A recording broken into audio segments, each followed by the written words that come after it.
paradigmas que torna a Lisboa, aqui na Fundação José Saramago, esta casa que a gente já considera um pouco nossa, porque é tão emblemática do humanismo, da cultura e da defesa da democracia. Aqui a gente mantém o diálogo, mantém a conexão com lideranças políticas, com intelectuais progressistas, com ativistas mesmo em defesa da democracia. Esta conexão, este diálogo, discute desta vez as novas condições geopolíticas. Qual a situação e o cenário da política no Brasil para a esquerda aqui de Portugal e as possibilidades de integração e resistência frente a este novo xadrez determinado pelos Estados Unidos. Você acompanha agora algumas posições. Já ouço gritos ao longe, já vês a voz do amor, a alegria do corpo, o esquecimento da dor. Pienso que en Portugal, pero también en Europa y también en América del Norte y en América del Sur, el estado predominante es perplejidad. Estamos todos los ciudadanos perplejos. Miramos hacia un sitio, hacia otro, pensamos que nos viene mal, pero no sabemos si es de por aquí o es de por allí, pero nos van a dar. La verdad es que no nos sentimos respetados los ciudadanos. No voy a decir que sea por la clase política, porque políticos somos todos los ciudadanos.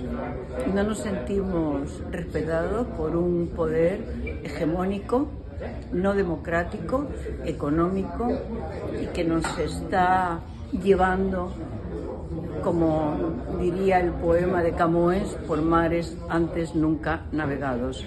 No, nos están haciendo observar masacres, genocidios, asesinatos en masa, y la perplejidad no nos deja movernos. Estamos viendo a personas que parecen doidas, con respeto para los doidos, tomando decisiones de Estado, y los ciudadanos perplejos. Y de ahí no salimos. ¿Cómo vamos a solucionar esto? Usando los dos elementos que nos distinguen a los seres humanos de los otros seres vivos: la razón y la conciencia. Y los ciudadanos tenemos que ser activos usando la razón y la conciencia. A questão primeira é a salvaguarda das bases que podem ainda sustentar a democracia.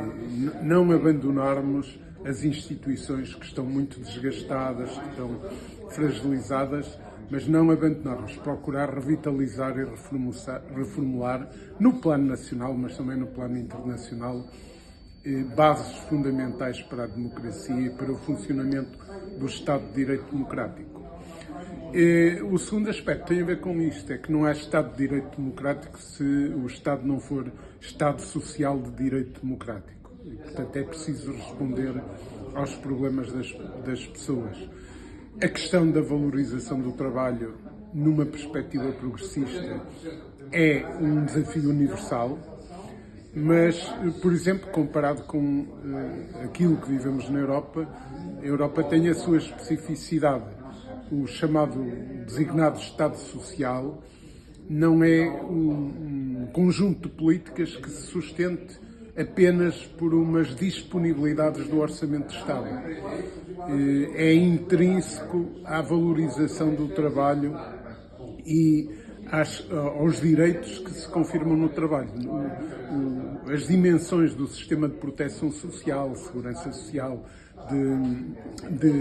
da escola pública, do Serviço Nacional de Saúde, por exemplo, só são sustentáveis, e na Europa são conquistas importantes, se houver uma valorização da base que formula a sustentação desses sistemas, que é o trabalho e os salários dignos, a participação do valor do trabalho na concepção do que são os direitos fundamentais ancorados no Estado Social. Eu dizia há pouco aqui que no tempo dos romanos, que ocupavam aqui esta zona onde se situa Portugal, houve um general que veio cá, tentou dominar o povo que cá vivia e fez o relatório ao imperador dizendo que aqui na Lusitânia vivia um povo que não se sabia governar, mas também não se deixava governar. Eu espero que nós, a Europa, os BRICS, é muito importante, que saibam dizer ao Trump que governa os Estados Unidos, mal como está a governar, mas não tenha a validade de ser o dono do mundo. Espero que seja isso e no aquilo que me diz respeito farei muita força para isso. Que vivemos uma situação muito complexa a todos os níveis e a um nível mundial. Não é? É muito bom conhecer mais a fundo as questões do Brasil que sempre me preocupam e das quais me sinto muito próxima, e questões essas que se refletem também nas outras democracias ou na falta da democracia de outros países, porque de facto aquilo que se passou e que se passa no Brasil é um exemplo muito claro e muito veloz de como as coisas se podem passar, como a democracia pode ficar em risco em tão pouco tempo e como se pode recuperar de todo o jogo que vai havendo.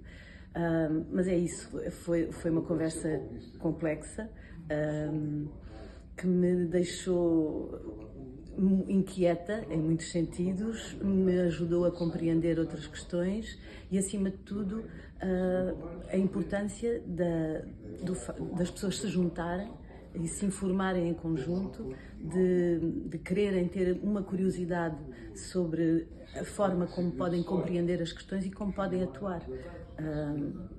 É mais esta a percepção. Estou ainda a assimilar muito do que eu vi, mas acho que é uma conversa muito importante e que é importante que nos unamos e que estejamos todos disponíveis para conversar e para tentar compreender um momento tão difícil que estamos a atravessar. Não, o problema é que eu vejo o papel do Brasil nos BRICS, considero que é um papel extremamente importante, porque sendo um país continental quase, na América do Sul, é visto pelos Estados Unidos com muito incómodo, com certeza, dada a importância que o Brasil tem nos BRICS, ainda por cima neste momento, com a Dilma Rousseff, presidente, quer dizer, a conselheira sobre... Ora, o problema é exatamente do fim do dólar como a moeda de troca a nível universal, é dos problemas que estão mais no conflito entre os BRICS e o Ocidente, os Estados Unidos.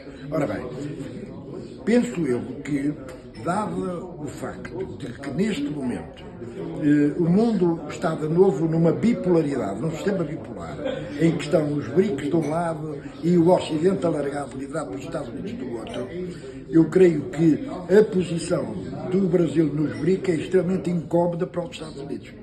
E como os Estados Unidos, neste momento, nos países que considera que devem ser da sua área de influência, e não só, se permite assumir unilateralmente posições agressivas e posições de invasão e bombardeamento dos países que não lhe são, digamos, favoráveis, eu acho que o Brasil tem necessidade neste momento de ter as suas preocupações muito centradas no que poderá ser eventualmente uma posição agressiva dos Estados Unidos. Já os ventos recolherão, já o verão se nos oferece. Quantos frutos, quantas fontes, mais o sol que nos aquece.